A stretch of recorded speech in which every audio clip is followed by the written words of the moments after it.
കാലത്ത് ഇങ്ങനെ എഴുന്നേറ്റ് നല്ല ചൂട് ചായ, അത് സ്ട്രോങ് തന്നെ വേണം കേട്ടോ. നല്ല സ്ട്രോങ് ചായ എടുത്തിട്ട് ദേ ഇവിടെ ഇങ്ങ് വന്നിട്ട് കുടിക്കുന്നതിൻ്റെ സുഖം ഒന്ന് വേറെ തന്നെയാണ് കേട്ടോ എന്ന് പറയാൻ എനിക്ക് ആഗ്രഹമുണ്ട്. പക്ഷെ ആ എക്സ്പീരിയൻസ് എനിക്ക് ഇല്ലെന്നതാണ് സത്യം. കാരണം കാലത്ത് എഴുന്നേറ്റ് ഒരു ഓട്ടപ്പാച്ചിലാട്ടോ. ആ ഓട്ടപ്പാച്ചിൽ അവസാനിക്കുന്ന ഹസ്ബൻഡിൻ്റെ ബുള്ളറ്റിൻ്റെ മേലെ കയറി ഡ്യൂട്ടിക്ക് പോകുമ്പോഴാണ് കേട്ടോ. അപ്പോൾ ഇന്ന് നമ്മൾ ബ്രേക്ക്ഫാസ്റ്റ് ആയിട്ട് ഉണ്ടാക്കിയത് ബനാന പാൻ കേക്കാണ് കേട്ടോ.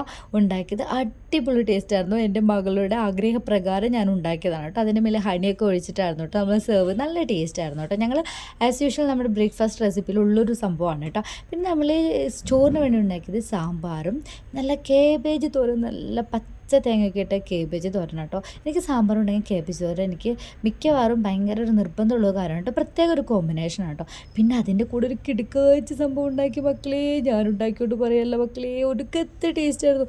എന്താ പറയുക, കൈപ്പയ്ക്ക ഞാൻ പല രീതിയിലും ചെയ്തിട്ടുണ്ട്, പക്ഷേ ഈ ഐറ്റം പൊളിയാണ്. ഇത് പൊളിയെന്നല്ല കേട്ടോ പറയേണ്ടത്, അതിനപ്പുറം എന്തെങ്കിലും പറയേണ്ടത് അതാണ്. കാരണം നമ്മളൊരു നോൺ വെജൊക്കെ മാറി നിൽക്കുന്നൊരു ടേസ്റ്റാണ് കേട്ടോ. കൈപ്പയ്ക്ക എന്ന് പറയത്തേയില്ല, നല്ല പുളിയും എരിവൊക്കെ ചേർന്നിട്ടൊരു പ്രത്യേക ഐറ്റമാണ് കേട്ടോ. പിന്നെ നമ്മൾ അതിൻ്റെ കൂടെ ചോറും ഉണ്ടാക്കി കേട്ടോ. അപ്പോൾ ഇത്രയുള്ള നമ്മുടെ വിശേഷങ്ങൾ ഇഷ്ടമായത് നിങ്ങൾ ലൈക്ക് ചെയ്യുക, ഷെയർ ചെയ്യുക, സബ്സ്ക്രൈബ് ചെയ്യുക. ടാറ്റാ.